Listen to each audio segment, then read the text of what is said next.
सफलता और सुरक्षा के लिए लोग सतयुग में तपस्या, त्रेता में यज्ञ, द्वापर में उपासना करते थे। अगर कलयुग में सफल और सुरक्षित रहना है तो संगठित होना होगा, अपनी भारतीय संस्कृति और पहचान पर गर्व करना होगा। ये कहना है आचार्य शांतनु महाराज का। वह शनिवार को शिवपुर स्थित मिनी स्टेडियम में क्षत्रिय धर्म संसद की ओर से आयोजित 2 दिवसीय शौर्य कथा के पहले दिन शनिवार को प्रवचन दे रहे थे। उन्होंने कहा कि आत्मरक्षा में शस्त्र चलाना धर्म है, विधर्मियों के सामने नतमस्तक होना अधर्म है। कहा कि हनुमान जी आत्मरक्षा सिद्धांत के प्रतिपादक है। हनुमान जी ने लंका में असुरों के नतमस्तक नहीं हुए, अपने बल और शौर्य से असुरों का नाश किए। कहा कि व्यक्ति में संगति से गुण दोष उभरते हैं, शौर्य जागरण के लिए महापुरुषों का स्मरण जरूरी है।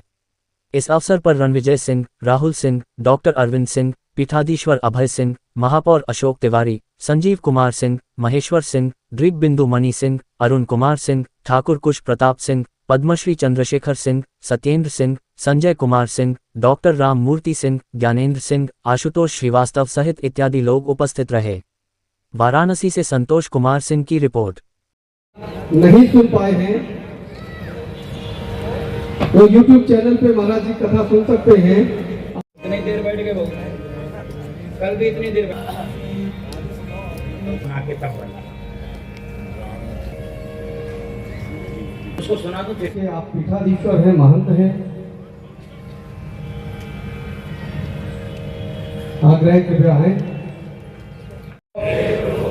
आक्रमण किया पाटन राज्य पर, राज्य का एक साहूकार की परंपरा भी रही है भारत में, मुझे बोलने में कोई संकोच नहीं है। गद्दारों की परंपरा पहले भी थी, अभी भी कम नहीं है, अभी मात्रा बढ़ गई है, उनका रूप बदल गया है, लेकिन गद्दार अभी भी इस देश में रहते हैं। बंधु माताओं, उनको पहचानने की आवश्यकता है। नहीं पहचानोगे धोखा खाओगे, नहीं पहचानोगे भारी चारा निभाओगे, चारा बन जाओगे। पहचानोगे तो बच जाओगे।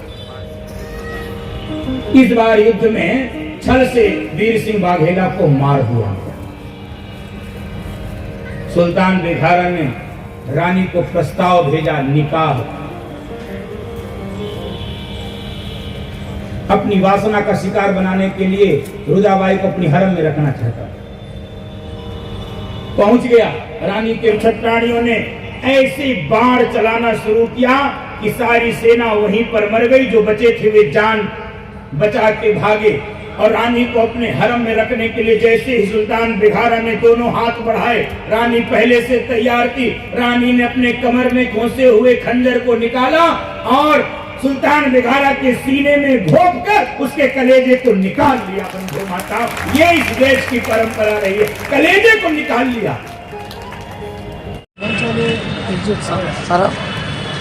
सर अपना परिचय बता दें। राहुल सिंह, उपाध्यक्ष क्षत्रिय धर्म संसद काशी। नाम पता का पहला शौर्य कथा का जैसा कि आप पंडाल में देख पा रहे हैं कि हम लोग 2500 कुर्सियाँ लगवाए थे।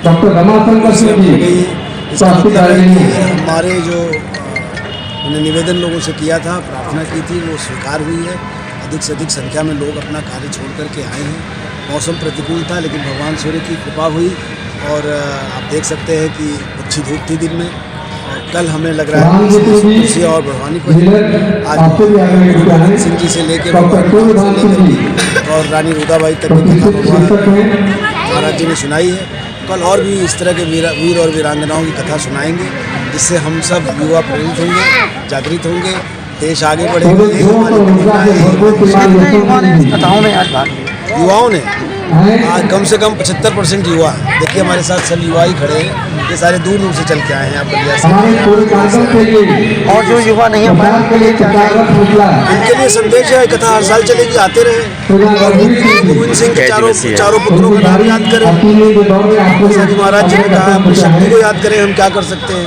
उनके मन में राष्ट्र प्रथम का भाव हो, जैसा कि हमारे प्रधानमंत्री कह रहे हैं, मुख्यमंत्री कह रहे हैं, देश पहले होना चाहिए। और जो लोगों ने देश को पहले रखा, भारत भूमि को पहले रखा, बलिदान दिया है, वही क्रांतिकारी, वही शहीद। सर इसका समापन कब होगा?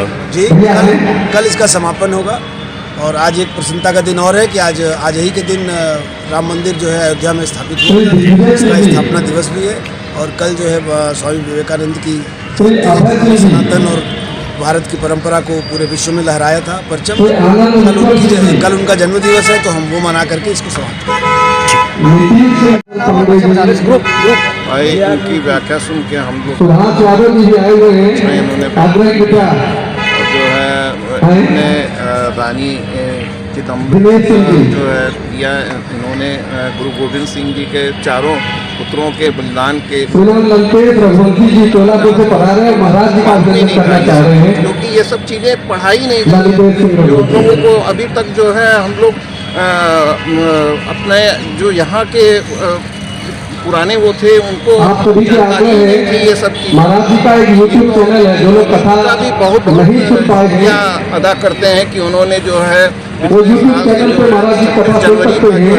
आपका यूट्यूब चैनल है जो है आचार्य शांतनु जी महाराज, अंग्रेजी में जब आप टाइप करेंगे उनके हमेशा आभारी रहेंगे। इस कथा के माध्यम से क्या संदेश देंगे? इस कथा के माध्यम से हम कम से कम अवेयर तो हुए। उन्होंने खुले मंच पर हमसे बोला सबको पूछा कि जो है इनका बच्चों का नाम क्या है, ये नहीं बता पाए और अभी तक वीर बाल के बारे में लोगों को मालूम नहीं था, वो अवेयर आपको मालूम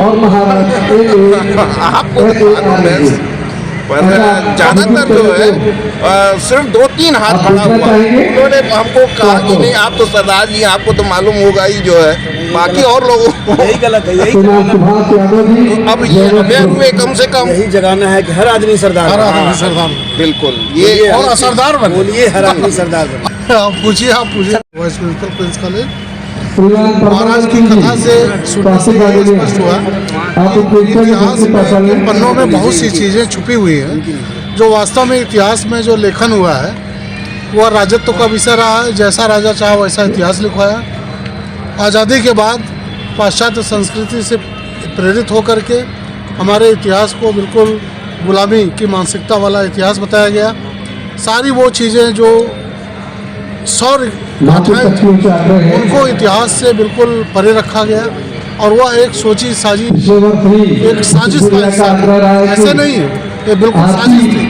संस्कृति, भारतीय परंपरा और महाराज की कथाओं से हमारी युवा पीढ़ी जो बिल्कुल इतिहास के पन्नों में जो जिन सौर गाथाओं का उल्लेख नहीं है उसको जागृत कर रहे हैं। ये बहुत बड़ा काम एक युवा पीढ़ी के लिए और भारत की जो युवा सोच है उसको बदलने का प्रयास कर रहे हैं। इसके लिए हम सारे लोग इस पंडाल में बहुत बहुत धन्यवाद उनको देते हैं।